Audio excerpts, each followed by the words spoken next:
Hello and welcome to episode 2 of the Gameplay Cast's Warhammer 40k Miniatures Challenge. In this video, I'm going to be getting down to the business of painting my miniatures, and step 1 is to slap some primer on them. Everyone seems to talk about zenithal priming and slapchop. What are they? Well, zenithal priming is just an easy way of adding natural looking highlights and shadows to your model. It's a relatively easy process that adds a lot of depth to your colour base coat. First prime in black or whatever colour suits your model or project, and then add a light grey or white primer from above to simulate light shining down. Job done. You can now get to colouring and detailing your model. Slapchop is a technique aimed at balancing speed with quality. I'll stick a link to a video by The Honest Wargamer who goes through it in detail, but as far as I can tell, slapchop is usually a black primer with a grey dry brush, and then maybe a final white dry brush just to go over those high point highlights. You then paint the model with contrast paints, add some details, and voila, game ready miniatures that look good and didn't take an eternity to do. So I'm going to attempt to combine the two.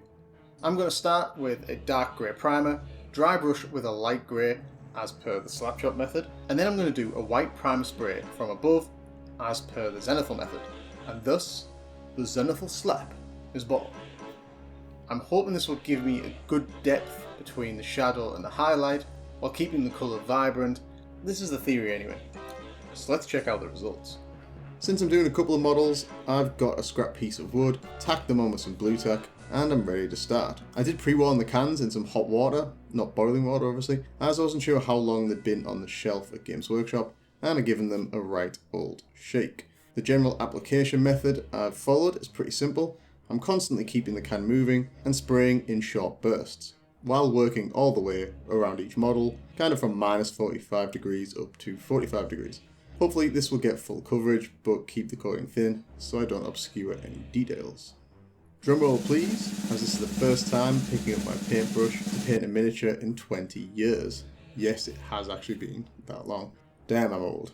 Making sure it's nice and dry, and it is, even doing that thing that everyone does, painting the back of their hand, and boom, got a nice grey dry brush. And all that's left for me to do now is add a highlight spray with some white scar primer, and we have a completed zenithal slap. Heresy grows from idleness. Results time. How did my ridiculously named Zen Slap undercoat method turn out? Well, see for yourselves. In terms of issues, first up is the contrast with the Mechanicus grey undercoat and the light grey dry brush. It isn't as high as it could be. It's hard to see as I'm applying direct light to the model for the sake of recording. It's there, but in the future I think I may either need to do a lighter dry brush or just use a dark base primer, probably black. On the plus side, it's nicely picked out the details, and the green stuff has done a good job of blending the wings and hiding the joints. Though there's a joint around his head I think I'm going to have to go back to. Equally, I was a bit too keen with my first coats and had to wipe some excess paint off the two smaller models. My biggest takeaway is to really keep the can as far away as possible. As soon as you get inside the 30cm mark, it's so easy to blob the coat. Once done as well, leave the models alone to dry. Don't carry them through the house like I did, and drop the demon prints on the floor. Anyway, I managed to glue them back together easy enough and repair the paint. Having successfully primed, or Zen slapped, my models, essentially the easy bit, we're ready to start adding some colour and really testing those brush skills as we work towards the detailing. Luckily we're not there yet, and for at least two of my models I'm essentially sticking to the slapchop method of using contrast paints and letting them do the hard work. I also need to decide on my base colours and to try and control my spending. So tune in for the next video to see what happened when I started painting my Primaris Marine and how much it may or may not have added to the bill. Please leave a comment with any primer hacks that you've been using and how they've been working out. I've been Tim from Gameplay Casts. Peace out and thanks for watching.